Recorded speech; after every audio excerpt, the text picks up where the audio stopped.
പാറ്റകൾ പക്വതയില്ലാത്ത ഒരു കൂട്ടമാണെന്ന് തെളിയിച്ചിരിക്കുന്നു. കാര്യം പാറ്റകൾക്കെതിരെ പാറ്റകൾ ഇപ്പോൾ പ്രശ്നം തുടങ്ങിയിട്ടുണ്ട്. ഒന്നാമത്തെ കാര്യം, പരിക്കേറ്റവർ ആശുപത്രിയിൽ കഴിയുമ്പോൾ ഒരു കൂട്ടം 5 സ്റ്റാർ ഹോട്ടലിൽ ആഘോഷം നടത്തുകയാണ്.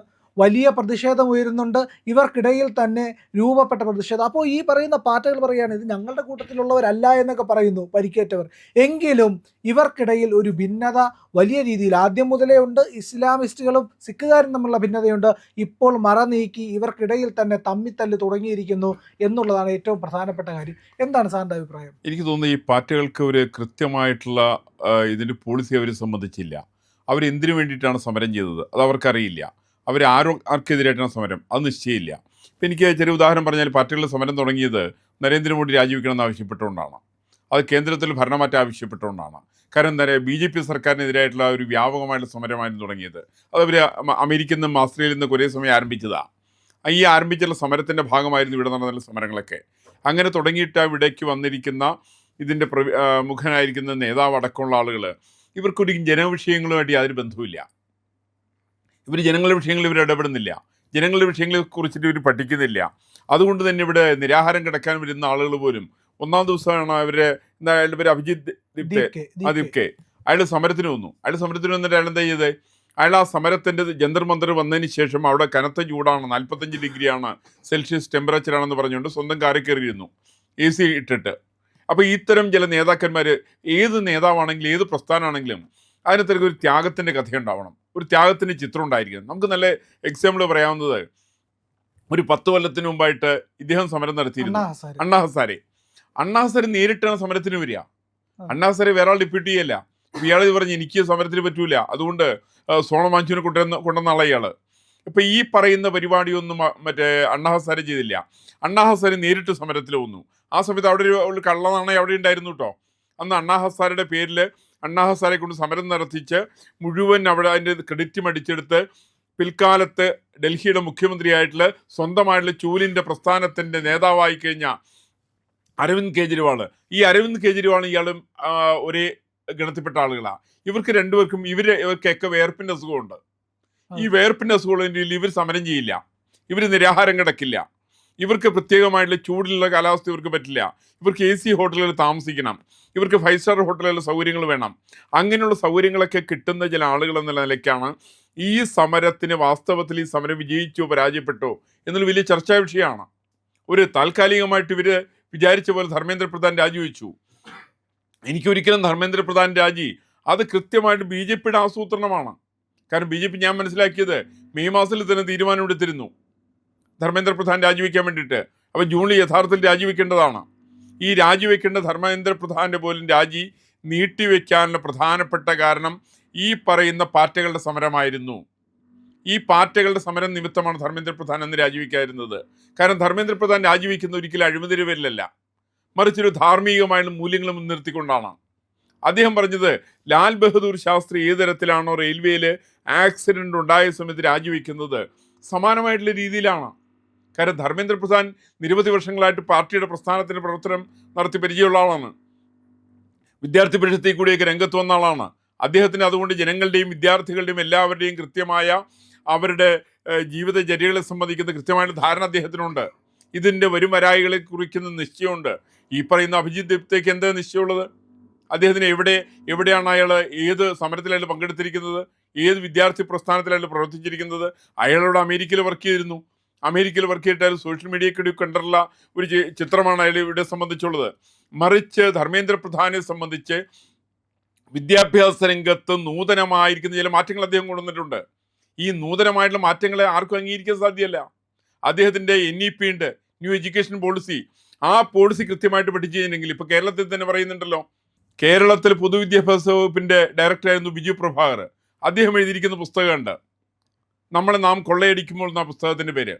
കേരളത്തിലെ കൊള്ളയടിക്കുന്ന വിദ്യാഭ്യാസ വകുപ്പ് ഭരിക്കുന്ന ആളുകളാണ് ഈ പറയുന്ന PM പദ്ധതിക്കെതിരെ. ഇത് ഞാൻ പറഞ്ഞിട്ടില്ല, ബിജു പ്രഭാകർ പറയുന്നതാ. ബിജു പ്രഭാകർ ഞാൻ മനസ്സിലാക്കിയത് BJP ആണ്, RSS ആണെന്നൊന്നും എനിക്ക് തോന്നിയിട്ടില്ല. പക്ഷേ അദ്ദേഹം ആ പുസ്തകത്തിനകത്ത് പറയുന്നുണ്ട് എന്തുകൊണ്ട് PM ശ്രീ പദ്ധതി എതിർക്കുന്നു. ഒന്ന് അദ്ദേഹം പറയുന്നുണ്ട്, കേരളത്തിൽ കഴിവുള്ള ആരെങ്കിലും കേരളത്തിൽ വിദ്യാഭ്യാസ വകുപ്പ് ഭരിച്ചിട്ടുണ്ടോ? ഇത്യാദി കാര്യങ്ങൾ പറയുന്നു എന്നുള്ളതാണ് ആ പുസ്തകത്തിൻ്റെ സവിശേഷത. ഇത് കേരളത്തിന് മാത്രം. ഇപ്പം നമുക്ക് ഇപ്പോൾ ഡൽഹിയിൽ പാർട്ടികളുടെ സമരം അറിയാം. ഡൽഹിയിൽ പാർട്ടികളുടെ സമരത്തെ നിയന്ത്രിച്ചതാരാ? 80% മലയാളികളാണ്. ഇപ്പം ഇവിടെയുള്ള ജോൺ ബ്രിട്ടാസ് അടക്കമുള്ള ആളുകൾ, അതുപോലെ മറ്റേ ബിനോയ് വിശ്വ അവിടെ ആ സ്ഥലത്ത് പോയിട്ടുണ്ടായിരുന്നു. MA ബീവി അവിടെ പെറ്റിക്കിടക്കുകയായിരുന്നു. ഈ പറയുന്ന ചില ആളുകൾ അവിടെ പോയിട്ട് സമരം നടത്തിയിട്ടുണ്ടെങ്കിൽ ഈ സമരത്തിൻ്റെ പേരിലാണ് വിജയിച്ചത്, അല്ലെങ്കിൽ ധർമ്മേന്ദ്ര പ്രധാൻ രാജിവെച്ചെന്നൊക്കെ പറഞ്ഞിട്ടുണ്ടെങ്കിൽ സാമാന്യന് അല്പത്വമാണ്. ഈ അല്പത്വത്തിൻ്റെ ആഘോഷമാണ് ഒരു പറ്റം പാർട്ടികൾ നടത്തുന്നത്. ഇത് കേന്ദ്ര സർക്കാർ, ഞാൻ മനസ്സിലാക്കുന്ന വളരെ ബുദ്ധിയുള്ള കേന്ദ്ര സർക്കാരിൻ്റെ ഭരണാധികാരികൾ ഇത്തരം ആഘോഷങ്ങളെ പ്രോത്സാഹിപ്പിക്കുന്നുണ്ടാകാം, അവരാഘോഷം നടത്തുന്നുണ്ട്. പക്ഷേ നിരവധി ആളുകൾക്ക് ഈ സമരം നിമിത്തം അവർ നഷ്ടപ്പെട്ട അവരുടെ ജീവിതമാണ്. അതിന് ഉത്തരവാദികൾ പാർട്ടികളാണ്, അതിന് ഉത്തരവാദി രാഹുൽ ഗാന്ധിയാണ് ഇതിനെ പിന്താങ്ങിയത്, ഇതിന് ഉത്തരവാദി MA ബേബിയാണ്, ഇതിന് ഉത്തരവാദി ജോൺ ബ്രിട്ടാസ് ആണ്. ഞാൻ ഒന്ന് ആലോചിച്ച് നോക്കുക, സമരത്തിൽ വന്നിരിക്കുന്ന ആളുകൾ ഇപ്പോൾ കേരളത്തിലൊക്കെ തന്നെ അടക്കം ചില ആളുകളൊക്കെ ഉണ്ടല്ലോ, ഞാൻ അവരുടെ പേരൊന്നും ഞാൻ കൃത്യമായിട്ട് ഓർക്കുന്നില്ല. ചില ആൾക്ക് നരേന്ദ്രമോദി കൊല്ലം കൊണ്ട് തോക്ക് കിട്ടി കഴിഞ്ഞ് ഇപ്പം വെടിവെച്ച് കൊന്നതിനെന്നൊക്കെ പറഞ്ഞ് മലയാളികളടക്കം പറഞ്ഞ് ഇപ്പോൾ ഒരു പെങ്കൊച്ചിൻ്റെയൊക്കെ പടഞ്ഞങ്ങുണ്ട്. അവസാനം അവളിപ്പോൾ കരഞ്ഞുകൊണ്ട് എടുക്കുക, അവളെ ജീവിതത്തെ ബാധിക്കുന്നു, അവളെ പോലീസ് ചിലപ്പോൾ കസ്റ്റഡിയിലെടുക്കും, അവൾ ചിലപ്പോൾ ജയിലിലാവും, അവളെ ചോദ്യം ചെയ്യാൻ സാധ്യതയുണ്ട്, നിരവധി വർഷക്കാലത്തോളം ജയിലിൽ കിടക്കാൻ സാധ്യതയുണ്ട്. എന്ന് മാത്രമല്ല നിരവധി യുവാക്കന്മാരായിരിക്കുന്ന ആളുകൾക്ക് അവിടെ സമരത്തിൽ പങ്കെടുത്ത് ഈ കേരളത്തിൽ വേടനൊക്കെ പോലെ ചില പാട്ടുകളൊക്കെ പാടിയിട്ടുള്ള ചില ആളുകളുണ്ട്. അസഭ്യ വർഷങ്ങൾ. ഇതിനകത്ത് സാഹിത്യമില്ല, ഇതിനകത്ത് കവിതയില്ല, ഇതിനകത്ത് പാട്ടുകളില്ല. എന്താ പാട്ട്? ഇത് ഗാനമാണോ പാട്ടാണോ അസഭ്യം പറച്ചിലാണോ? എനിക്ക് ബലമായ സംശയമുണ്ട്. മോദിയുടെ അമ്മയെ വരെ അപമാനിച്ച് സംസാരിച്ച ഒരു ട്രാൻസ്ജെൻഡർ സ്ത്രീയും വരെ ഉണ്ടായിരുന്നു. അതെ, അത് കേരളത്തിലുള്ള ഒരു സ്ത്രീയാണ്. അവര് ബിഗ് ബോസിൽ കൂടി വളർന്നതാ. ഇവര് നരേന്ദ്രമോദി എങ്ങനെ വിമർശിക്കുന്നത്? വിമർശിക്കാൻ എല്ലാവർക്കും അധികാരമുണ്ട്. ഇന്ത്യൻ പ്രധാനമന്ത്രി വിമർശിക്കാം. പക്ഷെ അദ്ദേഹത്തിന്റെ പിതൃത്വത്തെ ചോദ്യം ചെയ്യുന്നത്, ഞാൻ സത്യത്തിൽ പറയുന്നില്ല, അതിന് വേറെ ഭാഷയാണ് ഉള്ളത്. അമ്മയെക്കുറിച്ചുള്ള ആക്ഷേപമാണ് വരുന്നത്. ഈ തരം ഒരുപാട് ആക്ഷേപങ്ങൾ ഉന്നയിച്ച് ചാനലിന്റെ പേരിലാണെങ്കിലും മറ്റൊക്കെ നടത്തിയിട്ട് ജനങ്ങളെ കബളിപ്പിക്കുന്ന രീതിയുണ്ട്. ഈ ജനങ്ങളെ കബളിപ്പിക്കുന്ന രീതിയാണ് പാർട്ടി നടത്തിയതും. അപ്പോൾ ധർമ്മേന്ദ്ര പ്രധാൻ്റെ രാജി അവർ സ്വന്തം മേലങ്കിയായിട്ട് എടുത്തണിഞ്ഞിട്ടുണ്ടെങ്കിൽ രാഹുൽ ഗാന്ധി അതുപോലെ ചെയ്തുകൊണ്ടിരിക്കുക. ചില കോൺഗ്രസ് കയറുകയും ചെയ്യുന്നുണ്ട്. എനിക്ക് പഴയൊരു കഥയാണ് ഓർമ്മ വരുന്നത്. ഈ മൂർഖനും ഒരാളും കൂടിയിട്ട് ഒരു മൂർഖൻ ഒരാളെ കുത്തി. ആ സമയത്ത് ഞാഞ്ഞൂൾ പറയുകയാണ്, ഞങ്ങൾ രണ്ടുപേരും ഒരേ വർഗത്തിൽപ്പെട്ടവരാണ്. ഇന്ന് പറയുന്ന ഞാഞ്ഞൂളിൻ്റെ വർഗത്തിൽപ്പെട്ട മൂർഖൻ പാമ്പ് കുത്തിയതിൻ്റെ അവകാശവാദം ഉന്നയിക്കുന്ന രാഹുൽ ഗാന്ധിയും കോൺഗ്രസും കൂട്ടരും അതേപോലെ തന്നെയാണ് പാർട്ടികളുടെ പ്രകൃതവും. അവർക്കൊരിക്കലും ഇതൊരു വിഷയമേ അല്ല. ആരെല്ലാം മരിച്ചാലും കൊള്ളാം, ആർക്കെല്ലാം എന്തെല്ലാം സംഭവിച്ചാലും കൊള്ളാം, ഈ പറയുന്ന അഭിജിത് ദീപ്തയ്ക്കും അല്ലെങ്കിൽ അവരെ പോലുള്ള സമ്പന്നന്മാരായിരിക്കുന്ന ആളുകൾക്ക് ഒരു വിഷയമേയല്ല.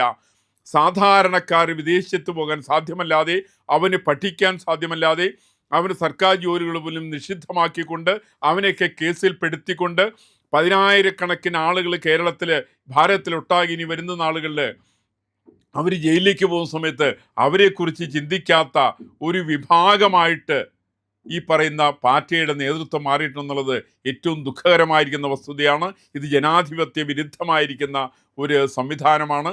അതിന് ഇവിടുത്തെ ഇന്ത്യ മുന്നണിയിൽ ചില ആളുകൾ അതിനകത്ത് കൂട്ടുനിൽക്കുന്നു എന്നുള്ളതും ഇതിൻ്റെ ഒരു വൈകൃതത്തിൻ്റെ മുഖ്യലക്ഷണമായിട്ടാണ് ഞാൻ കണക്കൂട്ടുന്നത്.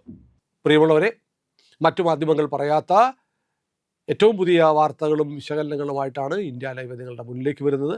നമ്മുടെ ചാനൽ കാണണം, ഒരുപാട് പേരെ കാണിക്കണം, അവരോടൊക്കെ ചാനലിൻ്റെ വരിക്കാരാവാൻ പറയണം, സബ്സ്ക്രൈബ് ചെയ്യണം. ചെയ്യാത്ത ആളുകൾ ഉറപ്പായിട്ടും ചെയ്യണേ.